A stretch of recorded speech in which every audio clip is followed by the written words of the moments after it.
All right, in this video, we're going to be concentrating on problems 10 through 13.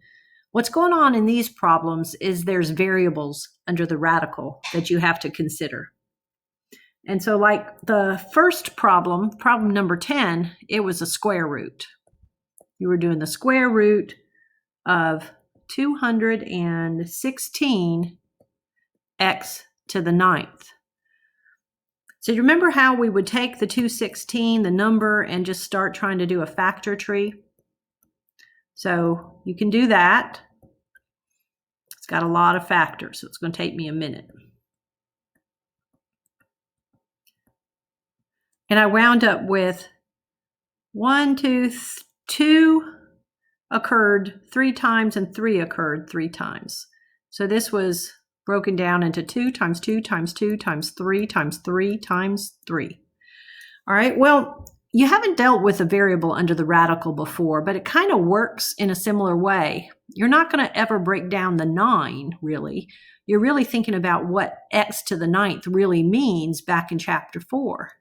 And you should think, you'll get to where you don't have to write it, but you should think how there's 9 x's. Okay, and remember, we're looking for square roots. So there's an understood 2 there, which means we need pairs in order for something to come out in front of the radical. So there's a pair of 2s. Here's another pair, a pair of 3s. And then notice, since there's 9 x's here, here's 1 pair, 2 pairs, 3 pairs, 4 pairs.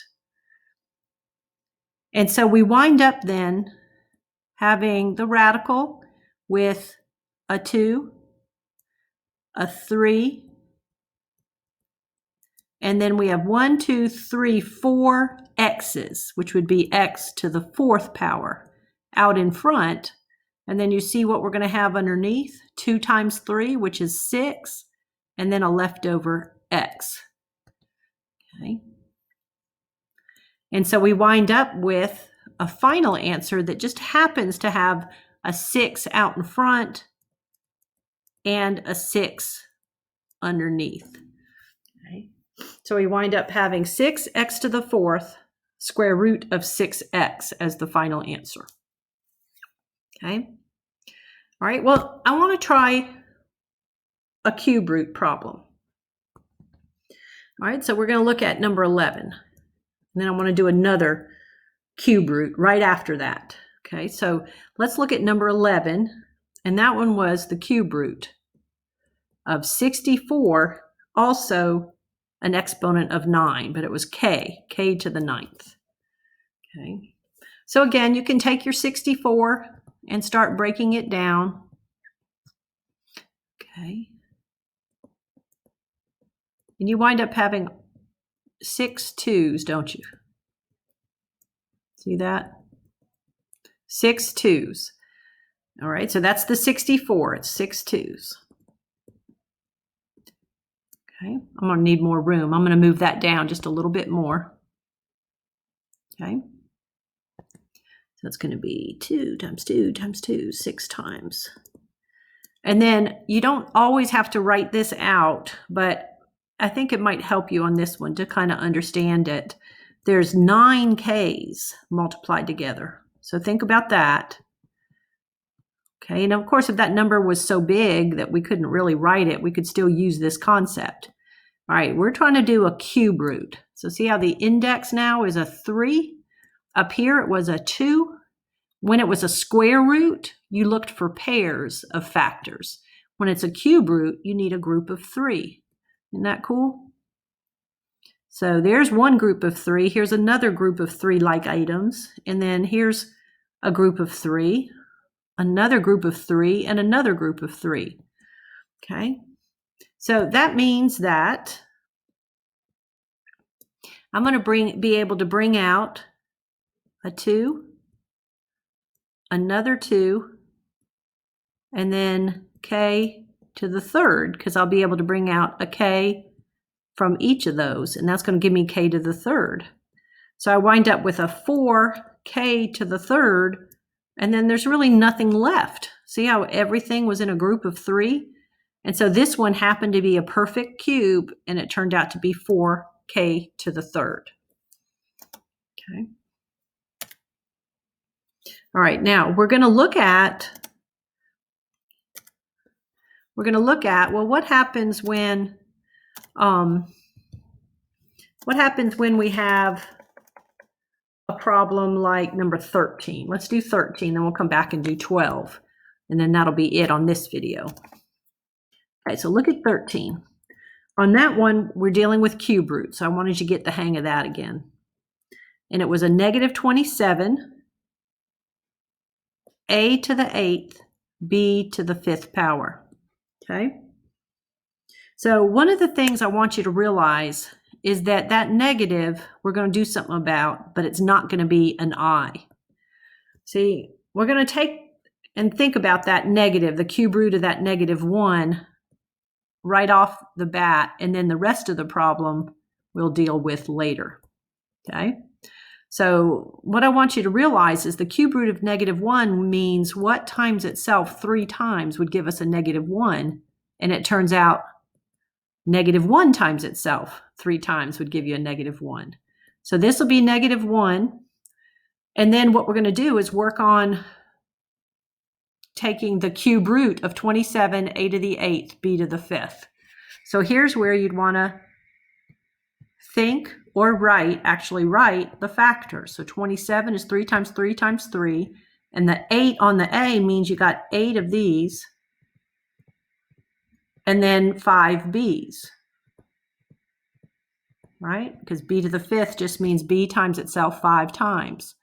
Right? And so we wind up with a negative out in front. And then let's see our groups of 3. Here's a group of 3. Here's a group of 3. Like items. Uh-oh, there's 2 A's there, not 3. Here's a group of 3. But then the B's, the next 2 B's don't have a third.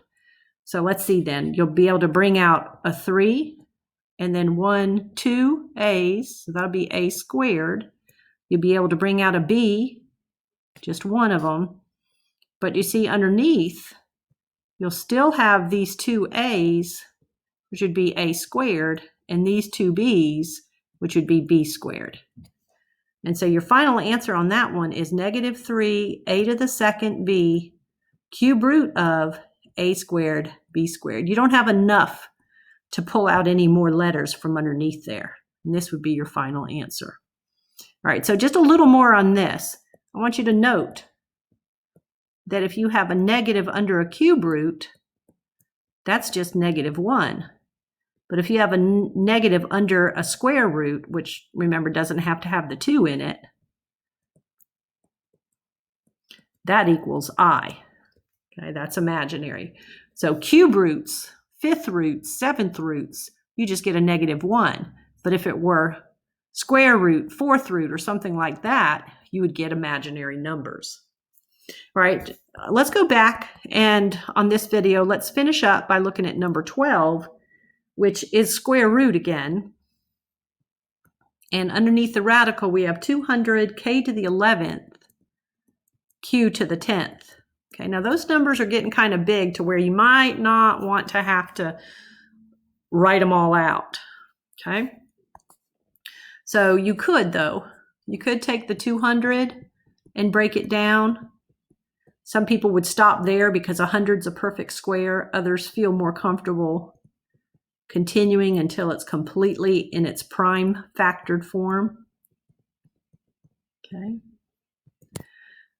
So we could do that. So we could think, all right, we got 2 times 2 times 2 times 5 times 5 for the 200. Okay.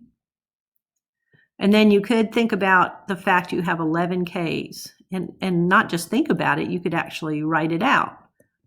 4, 5, 6, 7, 8, 9, 10, 11. Okay. I'm going to need some more room for my Qs. So I'm going to wind up just erasing this part over here for a minute. We've already dealt with that. Okay. I'll write it again up here, I guess. Okay. So we broke that one down, remember, earlier. I just ran out of room, so let me just do this real quick. So we got 2 times 2 times 2, 5 times 5, and then 1, 2, 3, 4, 5, 6, 7, 8, 9, 10, 11 Ks, and then 10 Qs.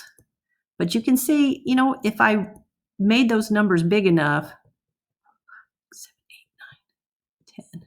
If I made those numbers big enough, you couldn't literally write it. So I'll show you how you can do it if you don't want to literally write them. Okay. All right, so that means we're looking for pairs, right? So here's a pair, here's a pair, and then we have 1, 2, 3, 4, 5 pairs of Ks, and 1, 2, 3, 4, 5 pairs of Qs. All right, so we're going to bring out a 2 for this pair of 2s, bring out a 5 for that pair of 5s. And then 1, 2, 3, 4, 5 pairs of Ks. We're going to bring out a K for each of those. So we'll have K to the 5th. 1, 2, 3, 4, 5 Qs. Bringing out 1 Q for each of those 5 pairs. And then see what's left is this K and this 2. Okay. And then you clean it up a little bit. 10 K to the 5th, Q to the 5th, square root of 2K. And that would be considered simplest radical form. Okay. All right, so you can look at these a little differently. You can think about how many pairs, how many pairs would there be in K to the 11th? You can kind of think about it because if you divide 11 by 2, that's like finding how many pairs. You see how it goes in there 5 times with 1 left? The 5 here is the exponent on the K. And the 1 left is why there's a 1 here, K to the 1st here, okay? And then if you look at the Qs, the exponent on Q originally was a 10. You want to know how many pairs of Qs. You're going to have 5 pairs with none left. So see how there's Q to the 5th out here because there were 5 pairs, okay, of Qs. And see how there were no Qs left. That's why there's no Qs inside here. So if that makes sense, you can do that. But if the numbers are small enough, you might feel more comfortable at this stage just writing them all out. Okay. So that was looking at how to solve, how to put things in simplest radical form when you have variables under the denominator, under the radical. Let me say that again. 10 through 13, we're looking at putting things in simplest radical form when there's variables under the radical. There. All right, let me stop sharing.